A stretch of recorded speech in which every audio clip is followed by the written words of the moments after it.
صدق اللہ العلی العظیم۔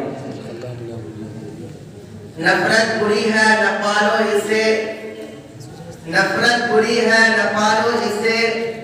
دلوں میں خلش ہے نکالو اسے، نہ تیرا نہ میرا نہ اس کا نہ اس کا، نہ تیرا نہ میرا نہ اس کا نہ اس کا، یہ سب کا وطن ہے سنبھالو اسے۔ واجب الاحترام معزز و مکرم اساتذہ اکرام اور مہمانان اعظام اور میرے عزیز دوستو، آزاد ہندوستان کی تاریخ میں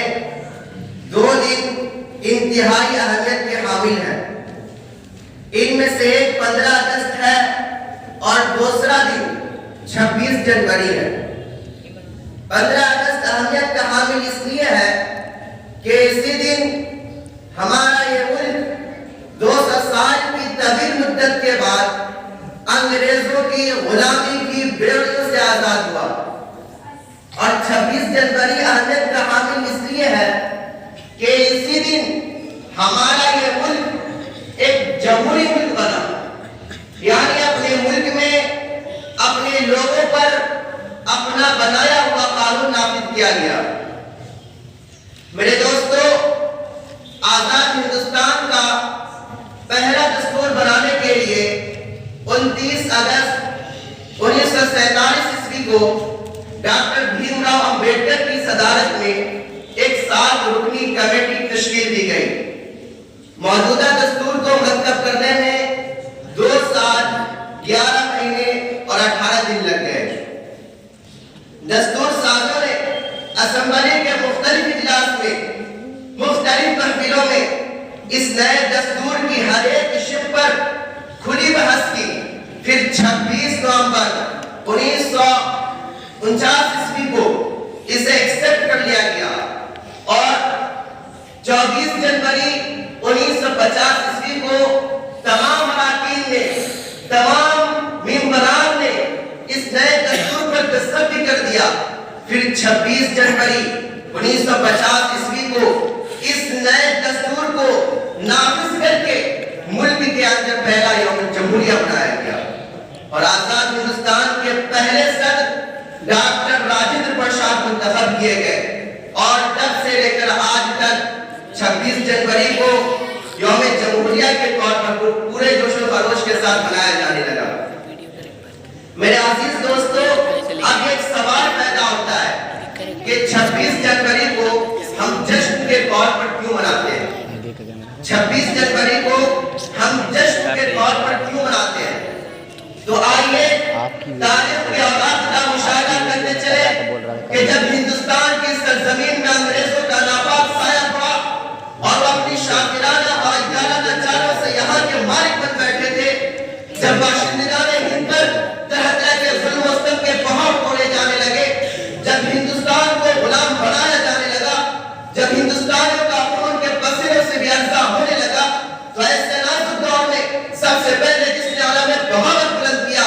سب سے پہلے جس نے بغاوت کا جھنڈا پکڑا، وہ محدث کبیر نازش وطن شاہ عبد العزیز بن ولی اللہ محدث بھیل رحمۃ اللہ علیہ ہے۔ میرے دوستو، شاہ عبد العزیز کا خطبہ کیا تھا؟ وہ ایک برق طاقت تھا جو دشمنوں کے لخت تمنا پر گر پڑا، انگریزوں کی نیندیں حرام ہو گئی، جگہ جگہ آزادی کے شعلے بھڑکنے لگے، جگہ جگہ آزادی کے پرچم لہرانے لگے، سینوں میں ولولے مچلنے لگے، اور فصلوں نے ابرائیاں لینی شروع کر دی۔ یہ اٹل حقیقت ہے کہ اگر ہندوستان کی جنگ آزادی میں علماء کرام شریک نہ ہوتے تو ہندوستان کبھی بھی آزاد نہ ہوتا۔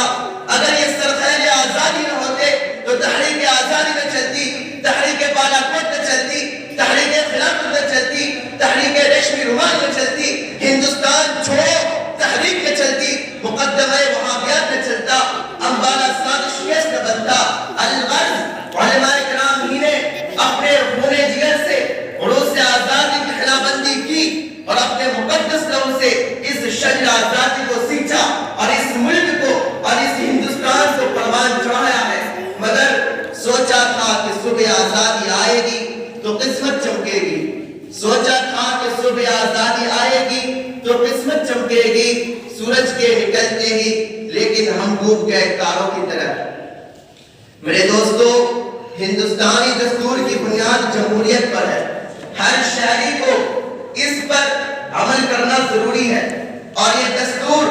ہندوستان میں رہنے والے